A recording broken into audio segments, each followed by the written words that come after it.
All right, we're back, and I believe we've figured it out now. So, without further ado, let's see. Let's play ball. And I'm a StreamYard user. If you're considering live streaming.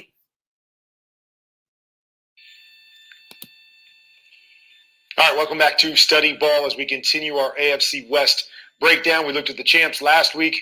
Really like what they do both offensively and defensively. They got some great change-ups that make it difficult to stop both sides of the ball there in Kansas City. And now we're moving on to the Las Vegas Raiders. And we're going to take a look at their offense, obviously, first. And it really, to me, centers around their quarterback, Derek Carr. I am a huge Derek Carr fan. There are so many things that he does well. To me, the difference when they play really, really good football and when they play average football is when Derek Carr stays aggressive. I want to see him be aggressive every time he steps on the football field. He's got all the talent in the world. He can make every throw, and you'll see that on the tape. But there are times where he goes to his checkdowns and he plays less aggressive with the football, and I believe that's the difference between this team being a playoff team and then just being an average team in the National Football League. All right, so let's take a look, and I'll show you some of the things that I really like about Derek Carr, some of the things that he does really, really well. So they've got a play here, something that we call stump. It's a stick pump here. Usually have some sort of return coming there, trying to isolate this linebacker here. And then on the backside, they've got a combination with the back coming out and running a little choice or even a check down backside. And so normally this would become a read off of this linebacker. We're going to read high-low, stump to return. But Derek Carr does a great job here of realizing as he comes off the ball that this backside backer starts to work front side, make the game easy as possible, as quickly as possible. So he sees that movement. He comes right back here, knows there's a void to this side, and he's going to get to his check down really, really quickly. Boom, right there. The void, you see it. This guy's getting depth. This guy's playing in the middle. They leave this part all the way open. So get to your check down quickly, and check downs can become big plays if you get there and you know what you're seeing. Really well done by Derek Carr. So you see some of the things that he does really, really well is he'll –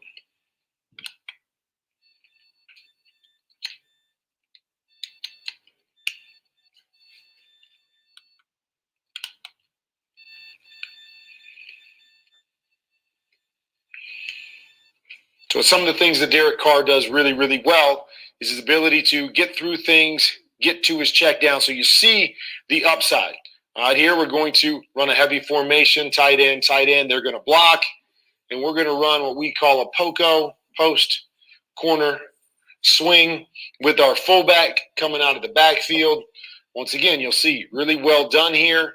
Sees this safety turn and go. Fullback's coming out. We're reading this defender right here. Nice job here by Derek Carr. Fitting it right in the middle, gets this guy to jump. Knows that he's got the corner clearing out. Nice job hitting his fullback on the corner route, second level route. And a really good design there by John Gruden as well. Something that they do well in Las Vegas is their ability to change up formations and put themselves in good plays. See Derek Carr, his ability to process things and get the ball out to the right guy. He's got all those capabilities. Now let's see him when he plays aggressive. I all remember last year when they played the Chiefs, gave the Chiefs their only loss last year, but it was because this guy in Derek Carr was extremely aggressive with the football. So we're going to see right here that on the snap, backside safety is going to drop in here. Front side safety is going to try to get to the middle. We're going to run a little bit of an over type look right here. See this safety jump it. I'm going to hold, step up. I'm going to be aggressive, and I'm going to attack down the field. Attack down the field. See it? A little slide over. Nice gets that guy to jump. Boom. Know this guy's coming. Huge play right here over the top. Nice job by Derek Carr, not settling for checkdowns, but going to get the big shots. This is what makes this offense different, especially with some of the playmakers that they have. Stay with it. Stay aggressive. Stay aggressive. Stay aggressive. Yep, might lead to some more mistakes, but I believe it's going to threaten the defense and ultimately make you a better offense if you stay aggressive and keep those guys on their heels. Once again, looks like a middle close look here on the snap. We're going to roll down here, and we're going to go cover zero. Nobody back in the middle of the field. We always say as a quarterback, you see that, attack the middle of the field. Go try to get your big one. There's nobody back there. You can lead your receiver. Derek Carr sees it. He's got pressure coming. Guys all over, but man-to-man, he's coming down to cover the back in this situation. Nobody there, but does a nice job seeing that, recognizing it, standing in there, getting the ball out of his hands with the guy falling at his feet.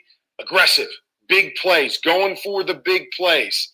That has been a difference maker. Got some speed guys like Henry Ruggs right there. They've got some playmakers there that they can count on if they stay aggressive, and specifically if their quarterback stays aggressive. That was the theme of this game. Come back here. We know we've got a potent offense on the other side of the ball. We've got to stay aggressive offensively if we're going to stay in this game and be able to score with them. So here we go once again. We're going to have the deep over. Deep over right here. We go. Have our chance right there with that swing. Wheel to that side. Staying aggressive. Staying aggressive. Staying aggressive. Look at standing in here. Reading the backside. Seeing it. Not panicking. Laying this ball out. Let's go get another big play. Big play after big play. They got the big playmakers. Quarterback's got the arm, the ability to make these throws. Just have to stay in this mode as much as you possibly can. Okay, now we got the Chiefs second time around. Played them well the second time around. Step up here, right? There's some color out here. There's some color going with the post. Really only a three-man route here, but he's able to see this corner fall, steps up in the pocket, stays aggressive. Stays aggressive. Look at this, right? There's bodies all over here. I can make these kind of throws in between guys, get this guy to turn his back, stay aggressive. Stepping up in there, boom. Great second level throw. Another big play against this Chiefs defense, but that is what's going to make the Raiders a different kind of team, a playoff team, is if their quarterback continues to play that way. Absolutely. Tell him, Kurt, coach him up. Here we go again. One-on-one situations, right? Doesn't look like there's a great opportunity here, but stays aggressive with it. Flat, shallow, could have come to his check down here, but he stays aggressive with this on the corner route. Trusts his guys. Stands in there. Guy coming in his face. Drive it down the field. Great throw. And you look at it. Not a great look. Outside leverage. They're getting banged at the top. Trust your guys. Stay aggressive. Pressure in your face. Don't panic. Step in. Make another big-time throw. That's what it's all about for this Raiders team. Derek Carr can do it. Just a question of, will he continue to play that way week in and week out?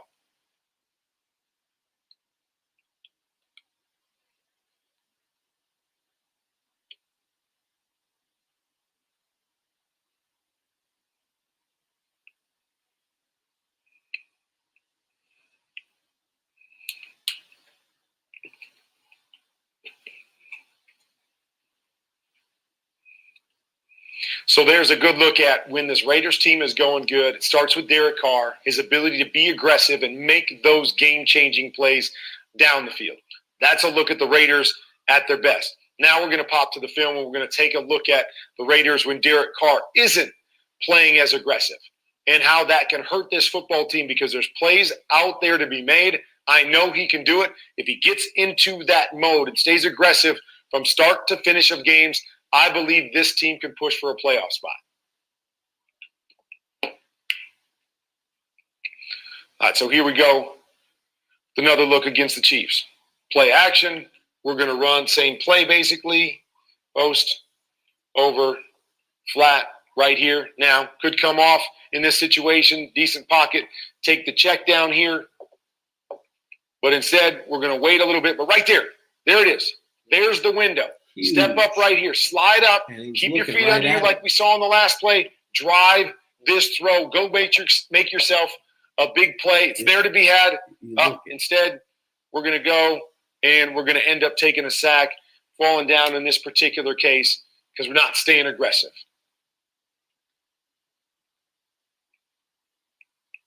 Those are the kind of plays you got to make to beat championship caliber teams like the Chiefs. Yep. Here we go again.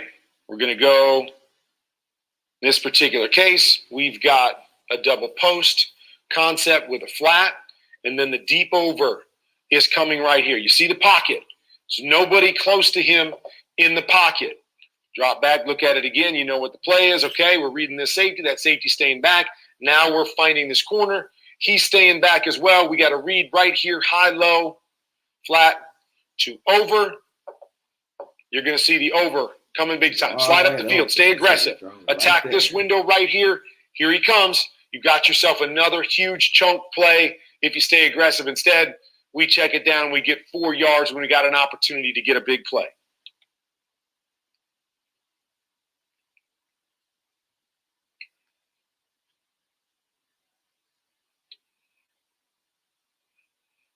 All right, here we go again. We're going to make it look similar. Boom, post.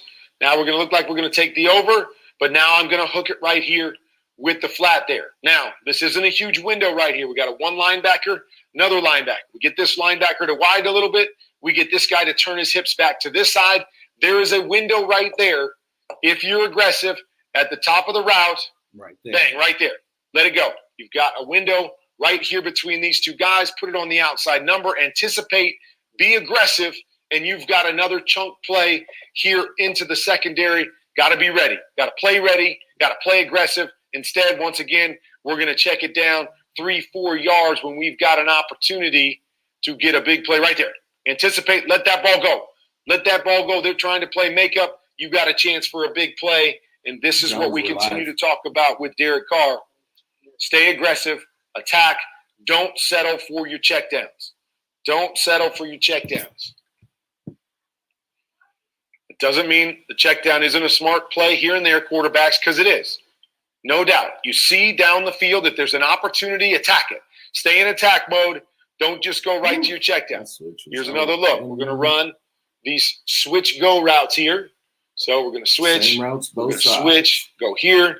We're going to go outside. Then we're going to switch and come in here on the seams. So what we're looking at in these particular situations is we're looking at these safeties. You'll notice down here on the bottom, safety and Tyrann Mathieu is way out here by the numbers. We get this switch, we got to look here first. We got to look for our opportunity here first, then we can work to our check down.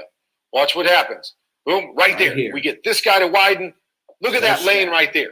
That is a throw. That is a second-level throw. That is an easy throw for Derek Carr. He's already getting to his check down before he allows that to happen.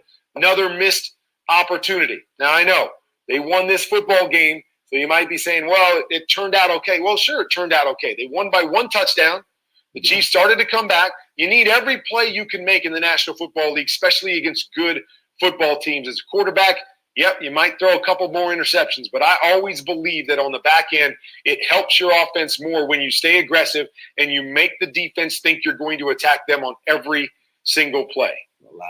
Prevents them from clamping down and coming downhill on your receivers 24/7.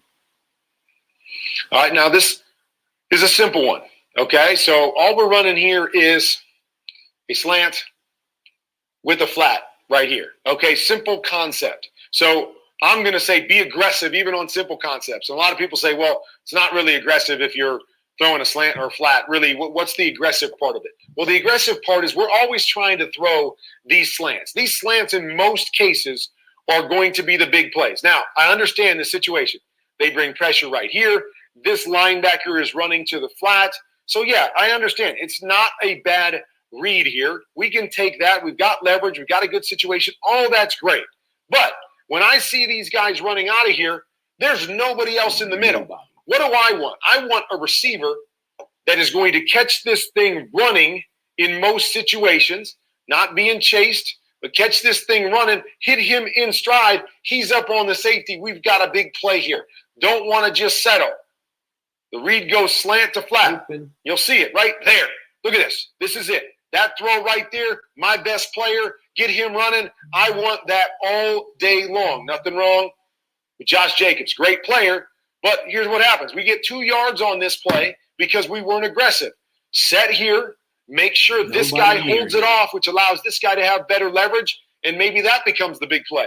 See this guy running, see this pressure, stay aggressive, take your aggressive throw, go get yourself a big play, and that's how you win football games against good teams in the National Football League.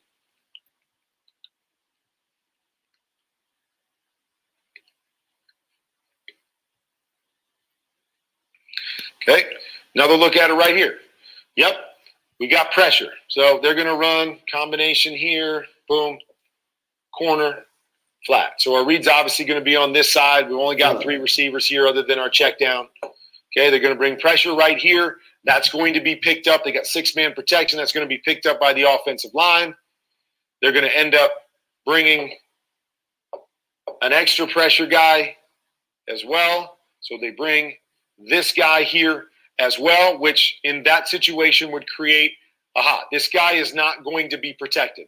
But the problem is, okay, we're not going to be protected from that guy. But we've got an advantage over here. All my throws are over here. Stand in here, stay aggressive, attack this, make that guy chase you down, and make a throw to this side. You're going to see Derek Carr. He sees the pressure. Look, already he's starting to panic. This guy is 10 yards away from him 10. With guys coming open over here and nobody really on the other side of the field. There's nobody out there to throw the ball to anyways. Starting to fade, which is going to make it almost impossible to throw all the way across the field instead of just saying, hey, part of the aggressiveness is I'm going to stand in there against pressure, even if I have to take a hit, and I'm going to deliver the football. If he just stands there right there and just throws a flat, just throws the flat here, how far is the flat going? We're getting 20 yards by throwing a flat. If he just stands in there, stays aggressive, says, hey, I'm going to beat this guy with the throw. He's got 10 yards. I'm going to hold this, see if I can get the big throw to the corner. If not, I'm going to dump this to the flat. And you see it. Boom, boom. We got big plays all over the board. He's running out of there. This guy hasn't even got close to where he would have set up. And now we're taking a bad play. We got to throw the ball away. We got all kinds of bad things going on when the opportunities are over to the other side of the field. If you simply stand in there and stay aggressive and say to yourself, I am going to make a play every single time the ball's in my hand and they trust me to throw it, I'm going to make a play. Just got to make the right play. And the right play here, an aggressive play here, could have been just standing in there and throwing a flat. That sometimes is the aggressive play. We saw that on the play before. It was a simple slant is the aggressive play. But it's having the mindset that I'm going to make a play no matter what the defense throws at me. So there you have it. That's what I'm talking about. Derek Carr shows us all the ability in the world.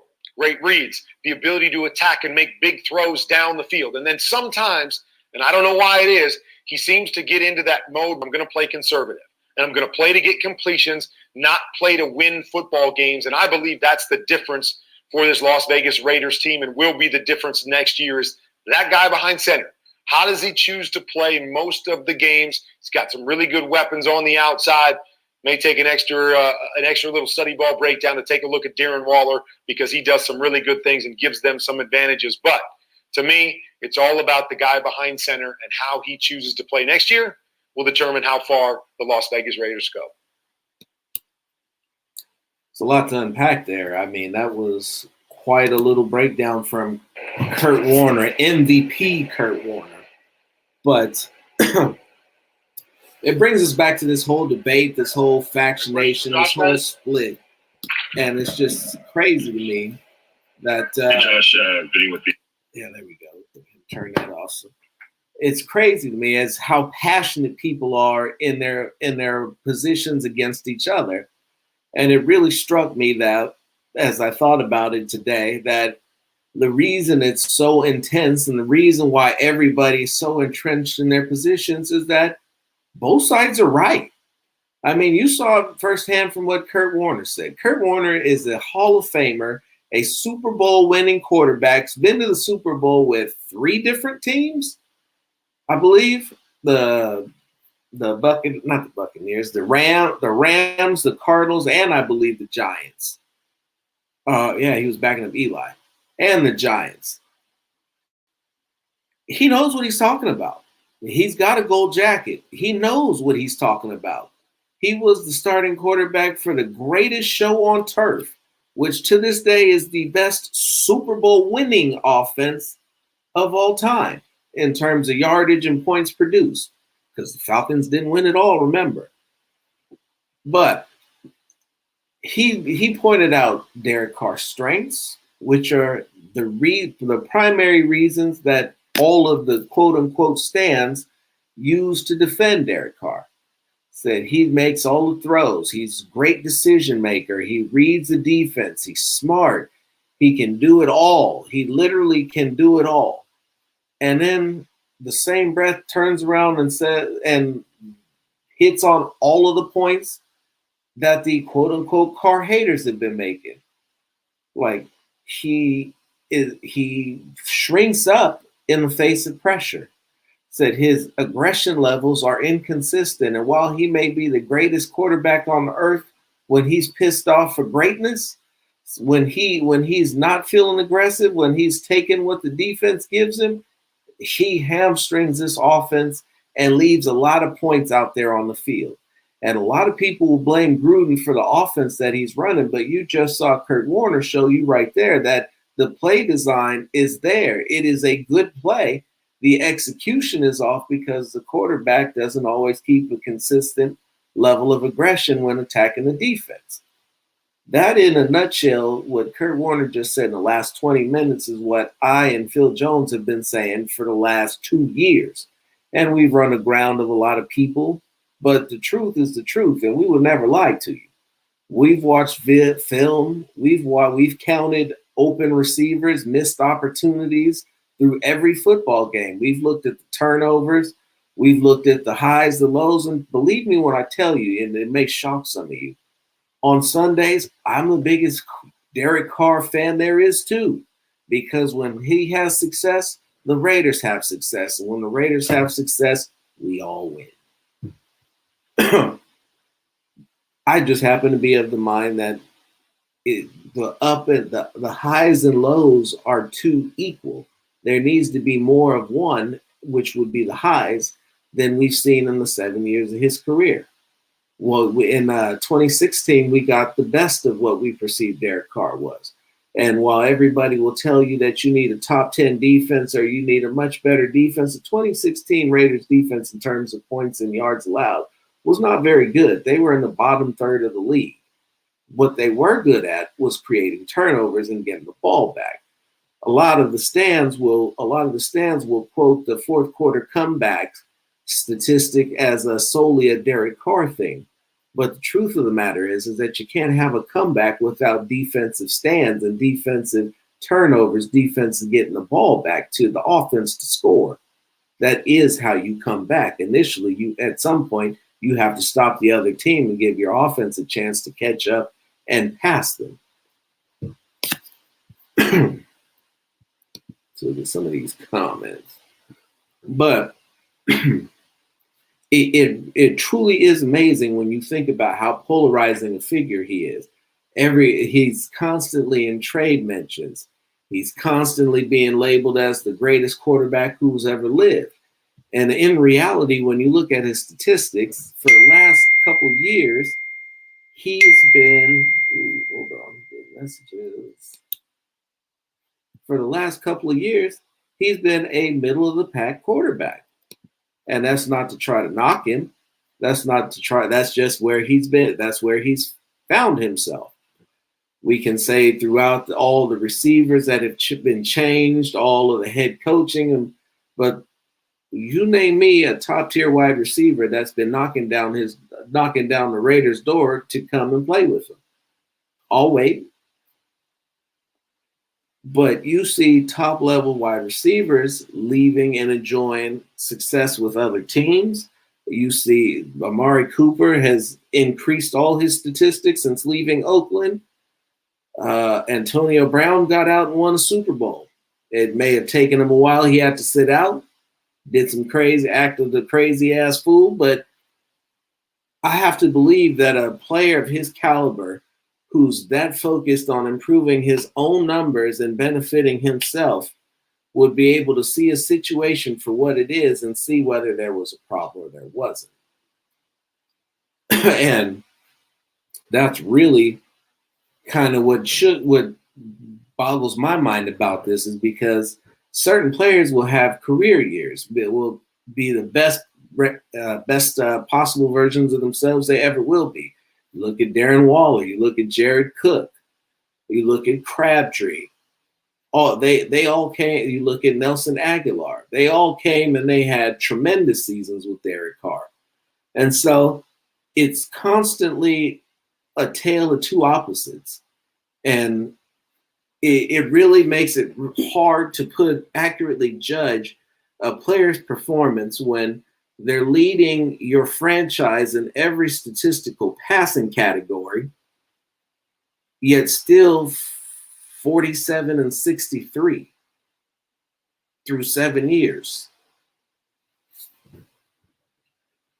It said Derek is a tale of oxymorons. It's kind of like being a Gemini without him actually being a Gemini, because he's polar opposites of himself.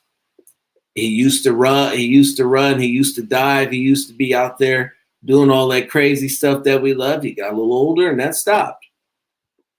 He got a little hurt and that stopped. And it's just always just like, it's always one side or the other. It's either the great Derek or the not so great Derek. It's going to be him going out there showing the heart of a lion, or talking about he's a champion without a ring. I mean, we got to get some consistency. And if we could get some upper echelon consistency from Derek Carr, then like Kurt Warner said, like I've said the past 2 years, if they go out and execute and play the way that I know they're capable of playing and up to their potential, they'll be a playoff team. When they stop doing that, they won't be. And the last 2 seasons down the stretch, when they needed their leader to right the ship, to deliver, to be able to put the team on his back and carry them through the face of adversity, it hasn't happened. My dad used to have still has a saying of shooting your wad early. When you beat all your playoff teams early in the season and run out of gas down the stretch because you invested all your energy too early and weren't built to last, you have what appears at this time to be Derek Carr and the Raiders. And it bothers me to say that, but I've watched it long enough for it to be the truth. And if we're going to see anything get better around the Raiders, they need to start taking a long, hard look at the truth and start addressing it.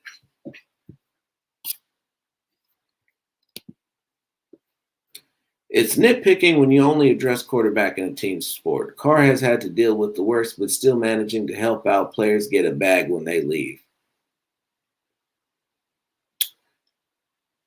You could consider it nitpicking, but when you've changed every single aspect of the team except for that one spot, at some point, 7 years, we have to figure out if maybe perhaps that might be your issue.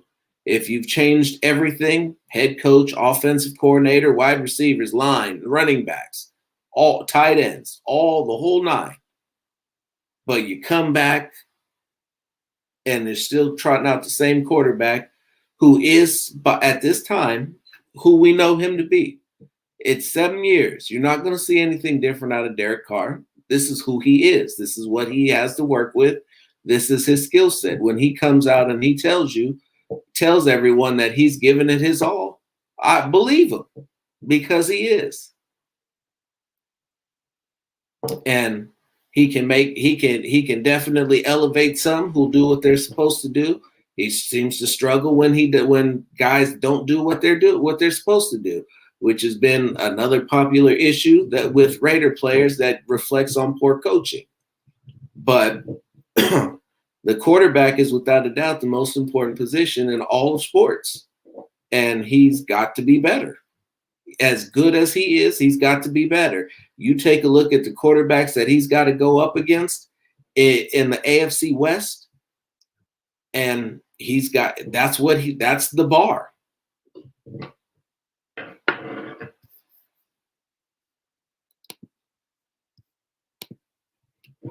You can't put all that on Carr. The last 2 years, the defense let us down. Carr came back against the Chiefs and Miami for the defense to give up the winning score. Come on, man. It's not all on Carr.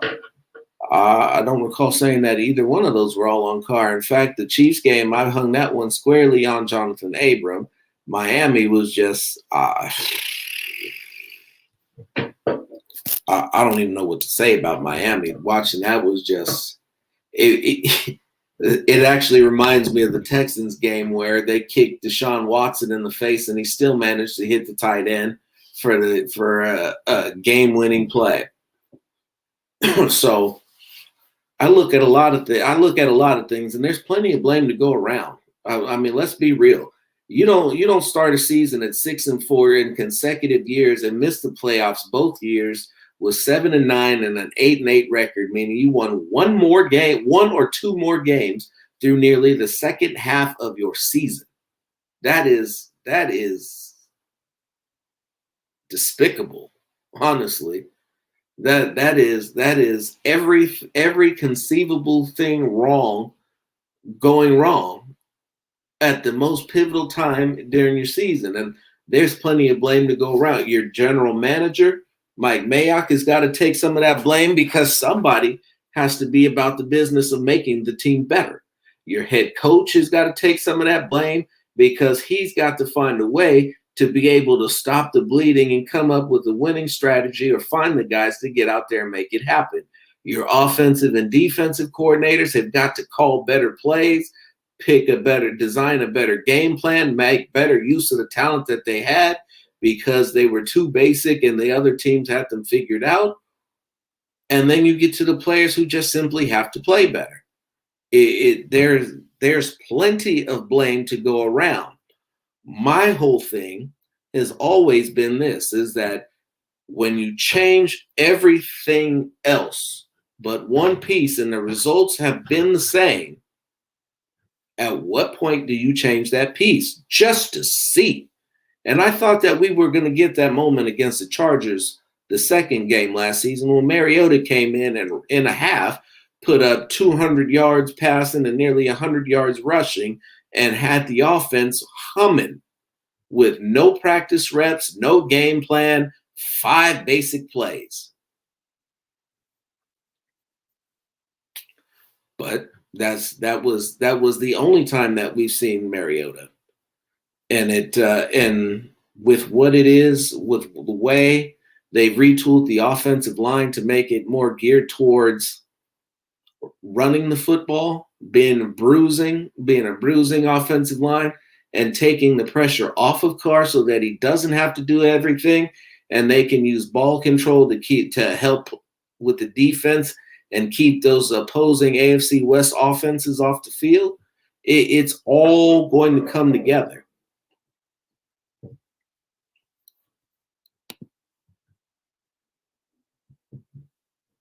Carr should have been benched when he was hurt, and that's Gruden's fault. That made no damn sense. No, it really didn't. It really didn't. He really should have put him down for the rest of the season at that point. There was no need for him to go out there, especially with nothing to play for. When we come up from being the worst defense, it'll all be reevaluated like every year. It wasn't the worst defense in the league last year. Everybody keeps saying that, but it wasn't. If we're gonna be maximize all the attention on stats, we can't just cherry pick them. Now, real quick, let's see if I can do this and make this work without screwing it up royally.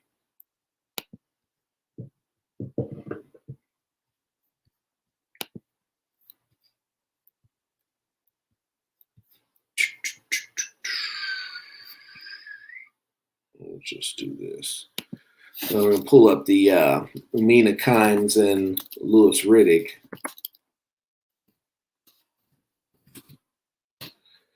Video.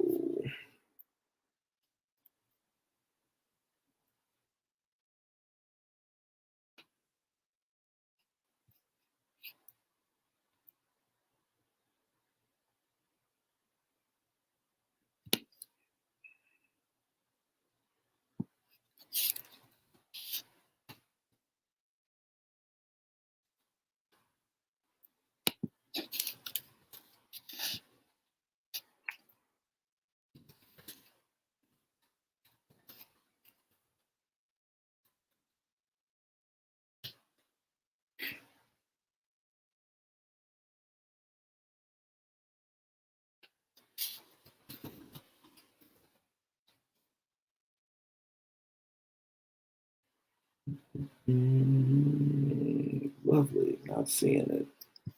Always fun. Apologize for this delay again. Like I said, we'll get better at this. Try to give this some more run.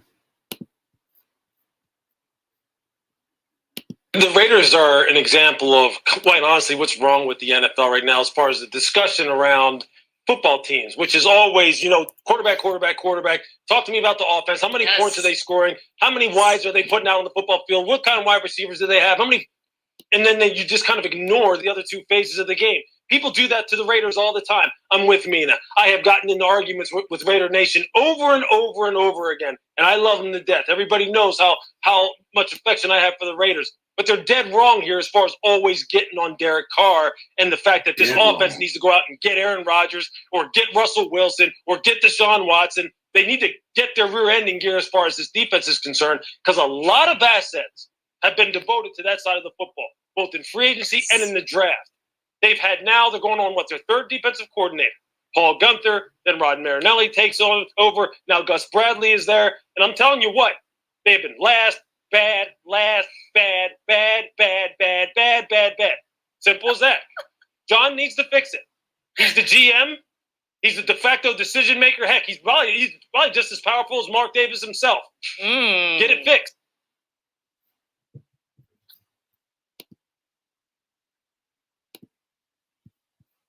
Get it fixed. So let's wrap it up real quick, because we've been at this for a while, much longer than I actually expected it to go, but it's always fun when I'm talking football with y'all. The defense absolutely needs to get fixed. Absolutely it does. But let's not pretend that this defense hasn't been left out to dry in some horrible situations either, like because the quarterback is leading the league in turnovers 4 out of the 7 years that he's been there. We can't just like I said, once again, we can't just magically cherry pick stats here. It all rolls into it, which goes to show you once again what I said earlier about everybody being right about Derek Carr, no matter what you say. You can have the great QB that is the man, and you can have the bad QB that you can't get out of town fast enough. And we could always be talking about the same guy. And that's what is making everything so frustrating and causing such a divide, because everybody is right. Now, how often does that happen in this world?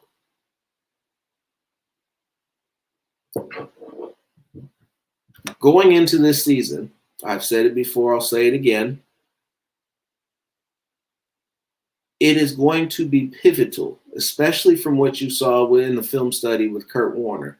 It is going to be pivotal that the offensive line protects Carr, that he doesn't see that they make it so that they pick up all the blitzes, and so he doesn't end up panicking and running away from a guy who's 10 yards away from him and running to the side of the field where he has no options, no help, and no receivers, and where he could stand in the pocket in the face of the rush and deliver a pass, an easy throw by any stretch and any standard in the NFL, and make it a chunk play. Check downs, we get on them for check downs. Just like Kurt said, in some cases the check down is the best play. In others, you have to be aggressive and you have to continue to press the field. The Chiefs game was such a shot in the arm because the previous week, the New England Patriots ran an inverted cover 2 and gave the appearance of doubling all his check down receivers, and it totally screwed him up, left him embarrassed on national TV. Once again, all the same guy. Said the pressure really affects him. It does. And that's just the truth, the unfiltered truth. But in closing, Phil called me in the middle of the show, so I'm going to talk to him. I'm going to see what's going on. I appreciate all you guys for tuning in and watching with me, watching me do my thing, stumble through this. Who knows? We'll probably see some more of this. But until next time, guys, take care and God bless.